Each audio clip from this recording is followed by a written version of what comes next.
Universidad Veracruzana, Facultad de Medicina Veterinaria y Zootecnia.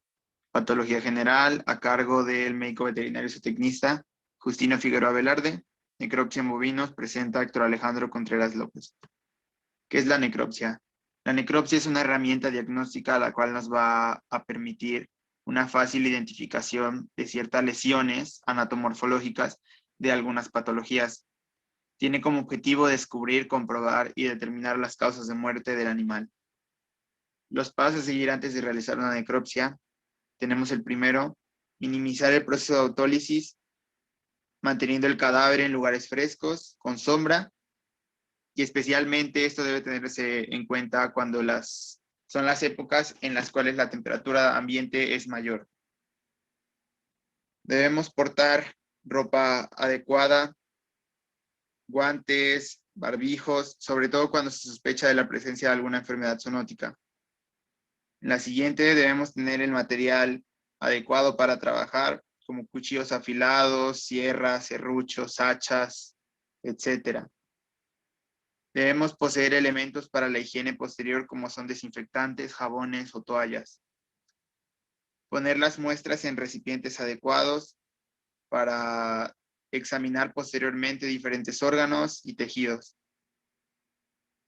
Tener a la mano siempre la historia clínica o los antecedentes del caso para poder tener una mejor identificación. Aquí podemos ver en esta imagen algunos cuchillos, pinzas, bisturí, sierra, hacha, algunos frascos, algunos tubos para toma de muestras. Debemos portar una vestimenta adecuada como la que se muestra en la imagen y siempre recordar tener a la mano la historia clínica para que sea más fácil el trabajo. Ahora bien, pasaremos a describir un poco la técnica que se llevará a cabo para realizar la necropsia en bovinos. Como primer paso, debemos ubicar al animal en el cúbito lateral izquierdo, cabeza hacia la derecha del operador y extremidades también. Como segundo paso, levantaremos la extremidad anterior derecha para después incidir la piel a lo largo de la axila y por los músculos subescapulares para así poder desarticular el miembro hacia dorsal. Y aquí ya podríamos inspeccionar el linfonódulo preescapular derecho. Como un tercer paso, debemos levantar la extremidad posterior derecha. Vamos a volver a incidir la piel a lo largo de la ingle y las masas musculares para poder desarticular el miembro. Y así intentaremos que solo sea una sola línea conectando el paso anterior con este. Y aquí podremos inspeccionar el linfonódulo popliteo derecho, como lo muestra aquí en la imagen, donde se ven las líneas punteadas. Y esos serán los miembros que pasarán posteriormente a ser desarticulados. Como cuarto paso, en este momento podemos proceder a cuerear el flanco del animal. Se sugiere incidir por línea media hasta el periné, por arriba del pene o de la ubre, ya sea macho o hembra, y levantar la piel hacia arriba hasta la línea dorsal sobre las cavidades abdominal y torácica. Como se muestra en esta imagen, los miembros ya están desarticulados y en la línea punteada es donde procederemos a incidir para levantar la piel. Como quinto paso, en el cuello vamos a incidir la piel en el espacio intermandibular, o también conocida como quijada, y esto iremos hacia el caudal, siguiendo la gotera yugular hasta la incisión realizada cuando desarticulamos el miembro anterior derecho. Y en este momento podremos examinar algunas estructuras como glándulas salivares, linfonódulos superficiales de la región que estemos examinando. Como se muestra en esta imagen, la línea punteada es por donde haremos la incisión. Podemos ver la parte torácica del animal ya está completamente sin piel. Ahora pasaremos a hablar un poco acerca de cómo realizar la técnica una vez abordada la cavidad abdominal, también conocida en la literatura como algunas incisiones secundarias. Para abordar esta cavidad, que es la más grande, debemos incidir las capas musculares de la pared abdominal, esto siguiendo la línea de las últimas costillas y luego a lo largo de los procesos lumbares hasta la pelvis para poder también incidir el área inguinal. Y de esta manera se bajan las capas musculares y se aborda la cavidad abdominal para permitir la examinación de los órganos in situ. Es muy importante revisar los órganos in situ ya que podrían presentar algunas alteraciones que solo se pueden observar cuando están en su lugar. Aquí podemos ver la imagen de cómo procederemos a incidir para poder entrar a la cavidad abdominal. Se recomienda no manipular los diferentes órganos, como ya había mencionado. Esto se debe notar esencialmente la relación que existe entre los órganos, y así podemos observar algunas anormalidades, ya sea en la superficie peritoneal o en el contenido de la cavidad. Es importante también mencionar que el aumento que cubre los intestinos podrá ser luego cortado para poder acceder a los órganos más profundos y manipularlos con más facilidad, también para acceder a algunos linfonodos. Aquí en esta imagen podemos observar cómo ya estamos dentro de cavidad abdominal, ya para poder proceder a examinar todos los órganos. Posteriormente, hay que tener precaución al incidir inicialmente en la cavidad abdominal.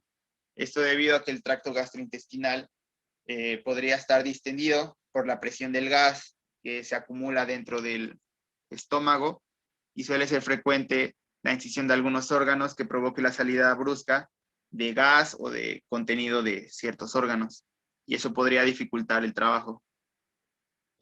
Por otra parte, dependiendo del objetivo de la necropsia y lo que se esté buscando y la patología que se sospeche, se debe incidir voluntariamente para distender el contenido. Sobre todo vamos a incidir rumen y abomazo para permitir la salida de gas y que nos facilite el trabajo. Como un tercer paso, si no se desea contaminar la cavidad abdominal para posterior muestreo, hay que hacerlo de manera más cuidadosa, utilizando generalmente un cuchillo con filo hacia adentro y evitando incidir los órganos con la punta del mismo. Podría ser un cuchillo tipo Roma. Posteriormente, para hablar un poco acerca de cavidad torácica, para acceder a esta cavidad debemos extraer tejidos para cultivos bacterianos o virales en la toma de muestras, y se recomienda siempre abordar esta cavidad incidiendo a través de los músculos del diafragma y los músculos intercostales para poder tener un panorama del tejido de esta cavidad más claro. Y aquí en la imagen podemos ver que se ha incidido el diafragma y se está tomando una muestra de pulmón y ya tenemos acceso a la cavidad torácica. Para abordar completamente la cavidad debemos cortar las costillas. Esto en animales jóvenes existe la particularidad de que podemos desarticular costilla por costilla e incidir los músculos intercostales para luego quebrar o desarticular las costillas sobre la articulación costovertebral. Esto debido a que los cartílagos y el hueso aún no han osificado y no han endurecido totalmente. En animales adultos nos ayudaremos de una herramienta conocida como costótomo, un hacha o una sierra, para poder cortar las costillas directamente, y tanto sobre la articulación costocondral como la articulación costovertebral. Y de esta manera poder extraer una parrilla costal derecha, que así se le conoce, y poder acceder a la cavidad torácica para observar órganos in situ y algunas lesiones que pudiera haber. Aquí en esta imagen podemos observar cómo se está utilizando el costótomo para poder cortar las costillas y obtener una plancha. En este caso estaría compuesta por los huesos, los músculos, para poder observar órganos in situ. Posteriormente pasaremos a la remoción del bloque cardiopulmonar. Para esta debemos sacar conjuntamente la lengua, la tráquea, el esófago, pulmones y corazón. Y debemos tener en cuenta que el saco cardíaco debe estar intacto para no perder el líquido que está adentro. Para esto debemos hacer incisiones profundas a ambos lados de la lengua sobre las ramas de la mandíbula. Como se muestra en la imagen, en la línea punteada, será donde comenzaremos a hacer la incisión para posteriormente retirar desde lengua. Aquí en la imagen pueden observar que ya se ve la lengua de fuera, y de esta manera también iremos separando la lengua, cortando a través del frenillo. Para poder continuar con la remoción de la lengua se deberá desarticular los huesos dioides, y esto debe hacerse incidiendo en sus cartílagos, como se muestran en estos puntos, cómo incidiremos para poder retirar la lengua. De esta manera se liberará la lengua y se podrá seguir incidiendo la laringe para poder disectar faringe, glotis, tráquea y esófago hacia caudal, como se muestra en la imagen. Así podremos extraer los pulmones, cortando mediastino en su inserción dorsal, cortando la aorta. Luego el corazón, evitando incidir el saco pericárdico. Y finalmente cortaremos el esófago antes de su paso por el diafragma. Es importante mencionar que debemos ligar el esófago para evitar que se salga el contenido de los preestómagos. Posteriormente pasaremos con la disección del paladar. Tanto esto como los carrillos se podrán revisar cuando se está extrayendo la lengua o luego de extraerla. No es tan relevante a menos de que exista alguna lesión que denote mucha importancia, como pueden ser algunas lesiones erosivas o ulcerativas en la mucosa. Posteriormente, los linfonódulos regionales, la tiroides y las glándulas salivares. Estos deberán ser inspeccionados in situ y de igual manera pueden tomarse para posterior muestras de laboratorio y exámenes. La lengua debe revisarse inicialmente en su superficie para detectar lesiones y hacer cortes longitudinales para así poder tratar de detectar alguna lesión en la porción muscular de la lengua o sobre la superficie. La faringe, esto podemos detectar lesiones en la mucosa principalmente.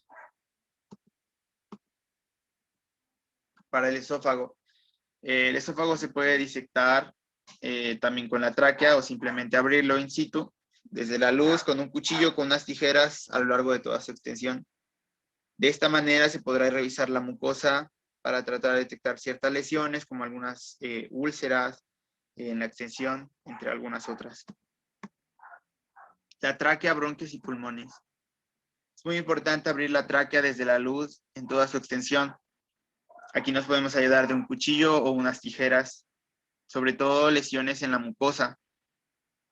Luego seguiremos bifurcando hasta los bronquios y vamos a continuar cortando a lo largo de los más pequeños para ir entrando al parénquima pulmonar.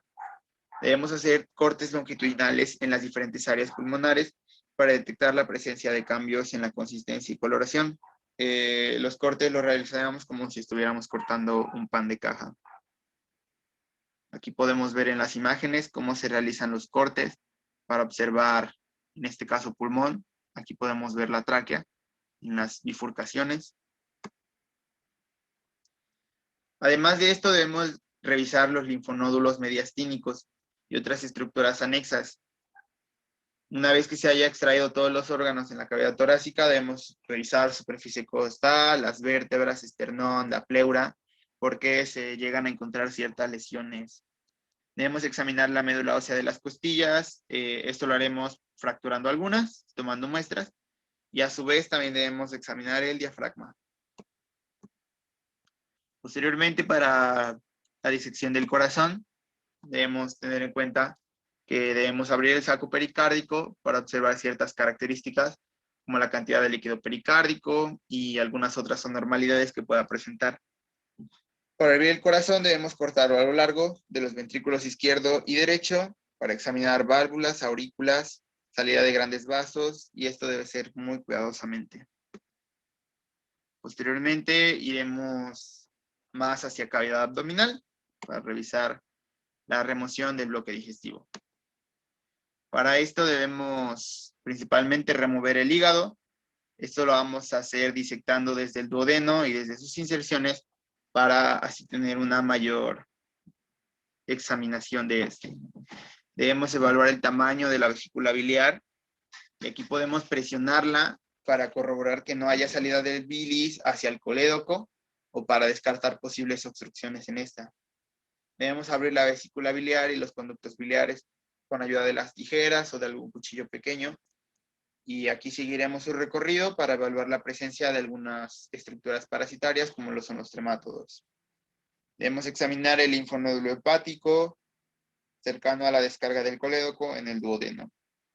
Y recordar hacer cortes longitudinales en el parénquima hepático, como fue el caso del pulmón, para poder evaluar la presencia de algunas lesiones y estructuras parasitarias, como ya se ha mencionado. Aquí en las imágenes podemos ver cómo se están realizando los cortes en el parénquima hepático. Posteriormente pasaremos a revisar el abomazo. Aquí debemos separar el abomazo utilizando un hilo o precintos plásticos. Igual podemos utilizar un cuchillo o un bisturí. Para esto es muy importante ligarlo, como había mencionado en anteriores láminas, es muy importante ligar el esófago para evitar que se salga los fluidos. Entonces, podemos evaluar el pH del contenido abumazal. Debe tener en cuenta que debemos tener preparados ciertos frascos para las tomas de muestras. O también podemos introducir una cinta para medir el pH durante 1 minuto, teniendo en cuenta que debe estar en contacto con el contenido abumazal. Para realizar conteos de larvas y estadios adultos en nematodos, debemos igual vaciar el contenido abumazal en un recipiente para posteriormente llevarlo al laboratorio. Y debemos verificar las características de la mucosa para ver que no existan lesiones en ella. Para los preestómagos, rumen, retículo y omaso, debemos recordar siempre evaluar todos los órganos in situ para estudiar sus características físicas, su contenido y sus paredes. En este sentido, podremos evaluar de igual manera el pH del contenido ruminal. Usualmente también se revisa el contenido omasal, que debemos recordar que es más sólido, y este no tiene tanto líquido, a diferencia del resto de los preestómagos y del abomazo. Debemos de igual manera evaluar sus mucosas y su pared para descartar posibles lesiones. Los intestinos. En este caso, se sugiere revisar las diferentes porciones del tracto intestinal en su totalidad. Según la literatura, se debe abrir todo el intestino, todo el recorrido, pero si no se sospecha que el problema sea gastrointestinal, podemos irlo dividiendo por metros. Debemos recordar siempre abrirlo por medio de la luz del intestino para evitar dañarla, la mucosa. Ante la sospecha de alguna enfermedad parasitaria, el duodeno debería ser ligado para recuperar contenido para su futura evaluación. Para evitar el contenido de la microbiota gastrointestinal, se sugiere realizar un examen del aparato digestivo al final, cuando todos los demás órganos hayan sido examinados. Debemos detectar muy bien la válvula ileocecal, como se muestra en la imagen inferior izquierda, para evaluar sus características. Y además debemos recordar siempre revisar los linfonódulos mesentéricos y los adyacentes a este. Posteriormente iremos un poco más hacia caudal, revisando riñones y glándulas adrenales. Debemos removerlos en conjunto ambos, porque debido a que recordemos que el derecho resulta un poco más expuesto. Hacer lo mismo los haremos primero de un lado y después del otro, o si se nos acomoda los dos al mismo tiempo. Debemos revisar los riñones haciendo cortes longitudinales en el medio del órgano, y de esta manera será más sencillo separar la cápsula renal observando la superficie exterior del riñón. Luego revisaremos las áreas más profundas de los riñones, y de esta manera sería similar cortando longitudinalmente las glándulas adrenales para evaluar sus características de la corteza y la médula. De igual manera, la vejiga la examinaremos extrayendo orina, observando su color y consistencia, y revisaremos la mucosa de esta. Posteriormente también podemos tomar una muestra de orina para llevarla al laboratorio. El caso del páncreas es un órgano que suele pasar muy desapercibido en la necropsia, pero pues de igual manera puede ser disecado del duodeno y examinarlo. El vaso suele quedar adherido a la pared ruminal, y debemos evaluar su tamaño, su espesor y las características de su parénquima. Posteriormente pasaremos a cavidad craneal. En esta nos enfocaremos principalmente en la revisión del encéfalo en ciertas enfermedades, como el caso de la rabia. Para esto utilizaremos una sierra o un hacha para poder incidir el cráneo. Debemos tener en cuenta que debemos realizar 3 cortes diferentes. Por un lado, de un corte que una las 2 órbitas oculares, 2 cortes que unan cada una de las órbitas oculares derecha e izquierda con la zona medial de cada uno de los cóndilos del occipital, el derecho y el izquierdo respectivamente. Esto nos va a poder ayudar a levantar el calvario completamente, exponiendo así el encéfalo para observarlo in situ. Para incidirlo deberemos cortar la dura madre con tijeras o bisturí para visualizar el encéfalo in situ. Es preferible hacerlo con tijeras de punta roma En este caso podremos extraer algunas muestras del encéfalo para identificar ciertos agentes bacterianos o virales, como ya lo había mencionado antes en el caso del virus de la rabia. Luego podremos sacar el encéfalo de la cavidad craneana, haciendo ciertos cortes en la salida de los nervios craneales. Primero en el bulbo olfatorio, el nervio óptico y otros pares craneales. De esta manera el encéfalo caerá hacia atrás.